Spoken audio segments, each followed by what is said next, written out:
Hey guys, welcome to episode 3. Today we're going to be talking about how to dominate Instagram stories and keep your followers active. Let's get into it.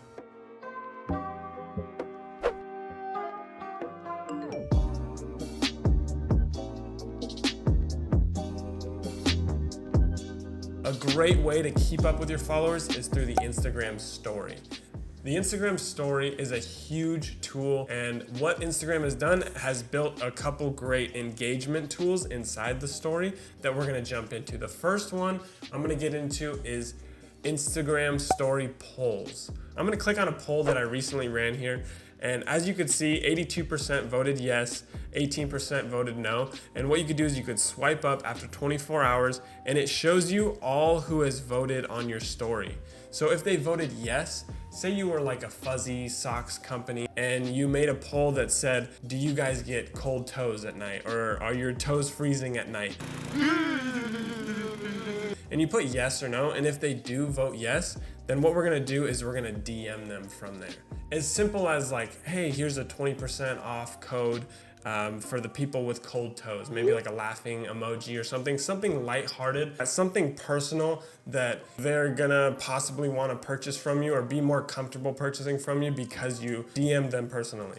Another great option is the Q&A option. In your story, it allows you to place a question and gives your audience the opportunity to answer. So you could ask them a question and then it allows your audience to answer, and you could post those answers back to your story and it makes you look good. You could pick and choose which ones you want to post back to your story. This option is really great and it allows you to make that personal connection with your follower. Maybe you have a sale in 2 weeks and you've already made that personal connection a week ago. This gives more opportunity for your audience to be more comfortable purchasing from you. So it's just a way to make a better personal connection with your current followers and stay away from those ghost followers or the inactive ones. Another great option is the slider. Why they're so awesome is because it's kind of like a beta test in the way that it allows your audience to, rank how much they like something or how much they like a product that you've posted. So if you did post, the fuzzy socks thing, if you posted a certain design and you posted that slider on there and allowed them to rank, if you got 80%, ranking 0 and they didn't like it, now you know to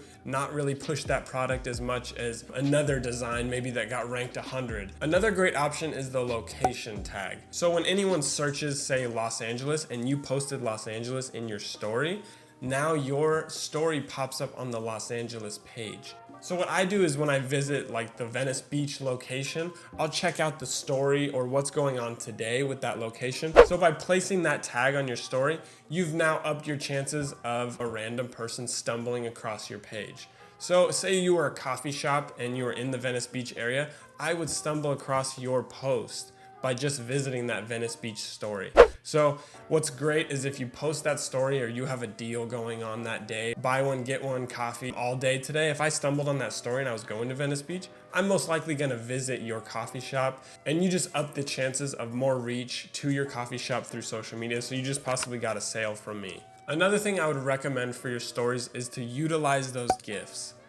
If you were to take a picture, bam, that's me, and then you press in the top corner there, and if you were a coffee shop, you would type in coffee, and then as you could see down here at the bottom, there's a bunch of GIFs that relate to coffee. Another way to utilize your Instagram story to draw more engagement, what you wanna do is you wanna click on your post and add it to your story.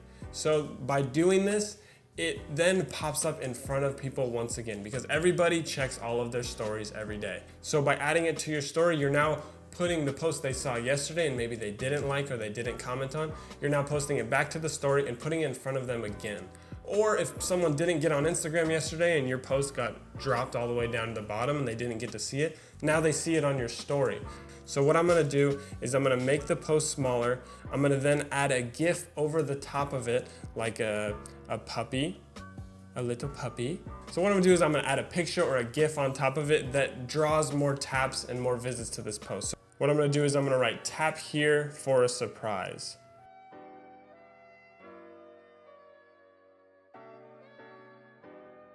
And what this is gonna do is it's gonna draw more taps just because people are interested in what is behind the GIF. So now when someone views your story and they see this, maybe they could tap the pizza tap on the post, and now it takes them to the post. So if they didn't see it before, now they could possibly like it, add a comment to it, and just draw more engagement. Another thing that I want to jump into is hashtags on the story and how that works. So what I'm going to do is I'm just going to run through a quick story that I'm going to put up that has all the features that really draw a lot of engagement. So what I'm going to do is I'm going to post a picture, one that relates to my page. So this is a van life page. I'm going to post a van on here. And then what I'm gonna do is I'm gonna use a poll. And then what I'm gonna do is I'm gonna add a location to that. The people who are viewing the Yosemite location are my demographics, so that's why I'm gonna put that location. And then what I wanna do is I wanna make that tag small. I don't wanna put it real big because I don't want the story to be crowded. And the same exact thing with the hashtag.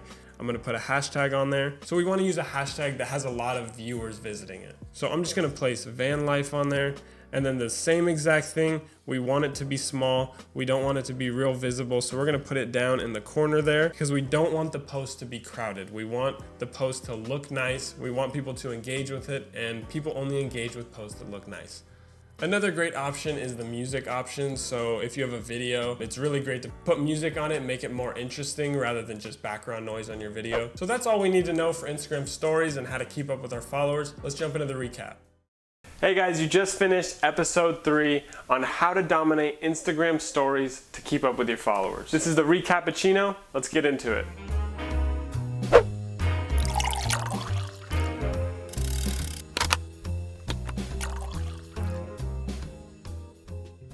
So the first thing we talked about was ghost followers and how to keep up with them, how to keep them active. One of those ways was utilizing that poll. The poll allows you to post a question on your story and make it super easy for your audience to answer yes or no. So another option was the Q&A. This gives the opportunity for your audience to ask you questions, you to be able to post that on your story and make a personal connection, which is what we want. Another great engagement option is the slider. These are really great because it allows your audience to vote if they like something or if they don't. It's like that beta test. Another thing we want to focus on is location. By tagging that location, this gives the opportunity for people who don't follow you to then visit your page. After that location, we want to make sure to use a hashtag. Like I said, use a big one so it drives more engagement. Make sure to use GIFs and add your last post to your story a day later for the followers who missed it on their feed. That was the recappuccino for episode 3. We'll see you guys in the next one.